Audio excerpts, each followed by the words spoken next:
You know what? I like Templars. For a whole myriad of reasons. From a modern perspective, I certainly find secret societies very enticing, and, well, since there's so much mystery surrounding the Templars, and with a lot of the truth lost to history, well, there's a lot of fun to be had there. Great example is, I play a Templar in the game The Secret World. Good game, good faction. But the truth is, I find their original historically accurate purpose just as interesting, and actually really quite noble. Since the Templars, as a knightly order, kind of broke the nation-state boundaries, they in many ways have become one of the most single recognizable things to come from the Middle Ages. But modern recognizability and all the misinformation sometimes does them a great disservice. So, it's rare to see something that, well, captures the spirit of the Templars, without bringing too much of the baggage or misinformation. In what is going to be a rather rare case, I'm going to look at a sword that breaks a lot of rules in the kinds of swords that I tend to collect. It isn't really a simple design, and it has a lot going on, but that's okay. And the reason is simple. I like Templars.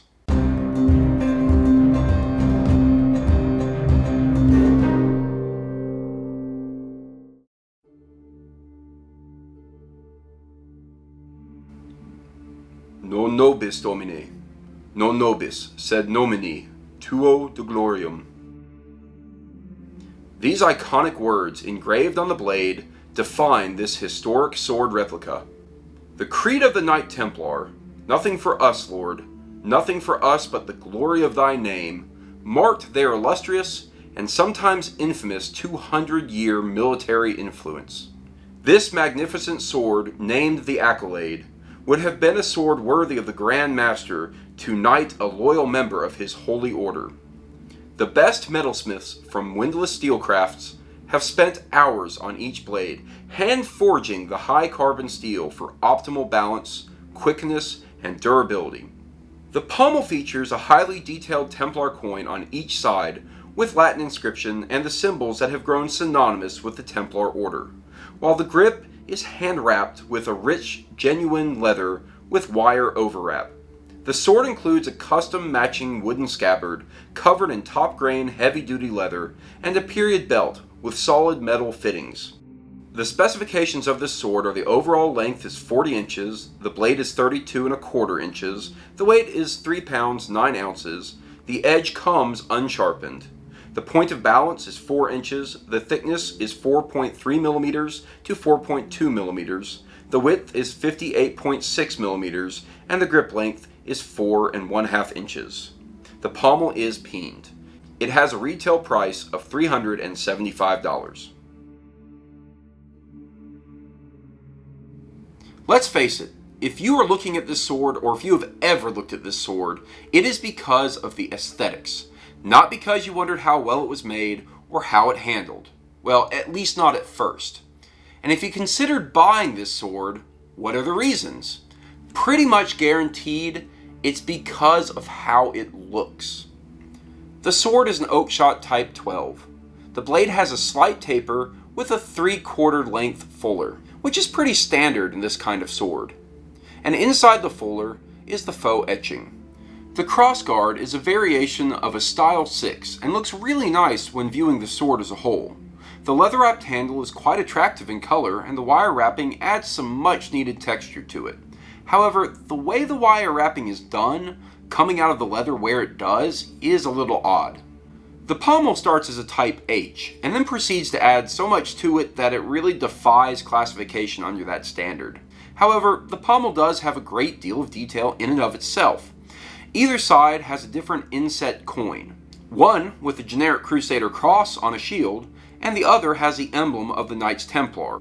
Two knights riding on a single horse to signify their vows of poverty, encircled by the text Sigillum Militum Expisti, which stands for Seal of the Army of Christ. The edge of both coins has the same Templar creed that is on the blade, as well as the text Pauperis Commilitanus Christi Templique Solominici Hierosolomentanis, which means the poor fellow soldiers of Christ and the Temple of Solomon. It is finished with a very rough peen. I feel that some of the aesthetics of the pommel coins could have been stamped or molded a little bit better. The text isn't always as crisp, and it gets muddled at points. So one of the main things I like about this sword is that a great deal of thought went into it. The decisions to make this sword a Type 12 with a style 6 quillon, it was obviously meant to be representative of the style of sword that was popular during the height of Templar power in the late 13th and early 14th century, just before their dissolution.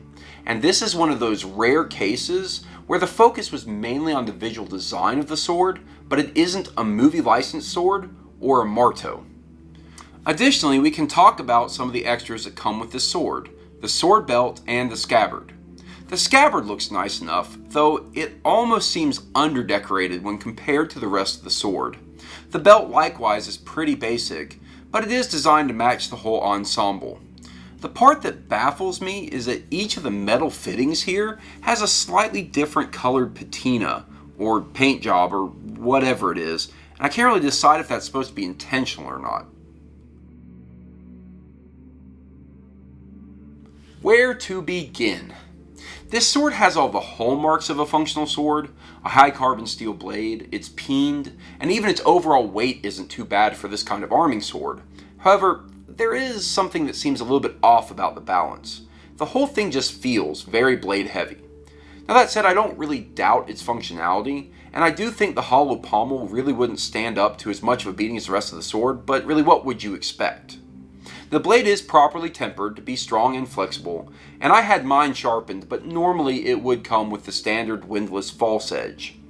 The hilt assembly feels strong, but as is usual with windlass swords, the connection points for the crossguard and the blade have a pretty wide gap. Now the sword actually cuts pretty well when sharpened. The biggest detraction of the sword is how it feels in the hand, and in this regard I don't really rate it too highly. Luckily there is a fix for that. A good metal gauntlet, while adding some weight, does make it feel as though the sword's weight is more evenly distributed. Nice little trick I picked up once upon a time.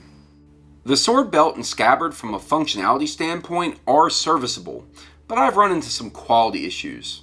There is this little leather ring that I think was meant to kind of trick your eye into thinking that there's a chape there, which is loose. And well, on this scabbard, I think I'll probably have to just re-glue it. Now the scabbard is also loose in the sword, so it won't really stay on the blade by itself. Gravity has to keep the sword in it. And this is pretty much the standard for a windlass scabbard. They are always fairly low quality.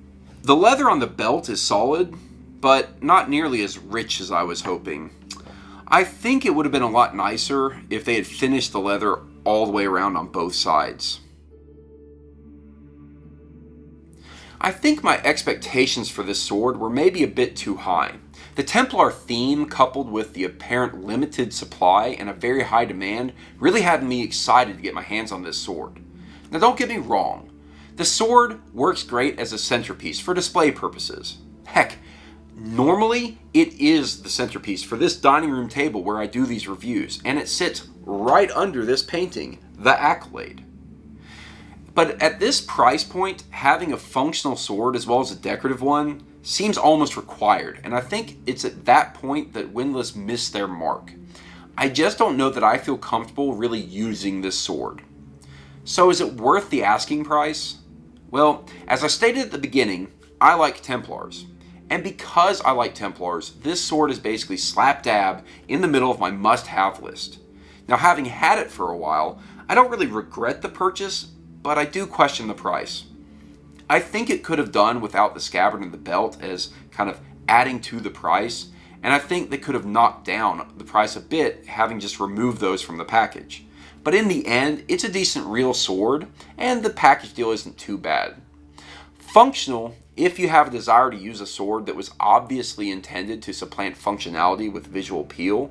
So at the price point, I've bought much worse swords that have looked nice, and I've bought plenty that were functional but looked terrible. This one skates that line, and in the end it doesn't really impress beyond being just eye candy. It's worth it if you want it, but if you don't, well, you can safely pass.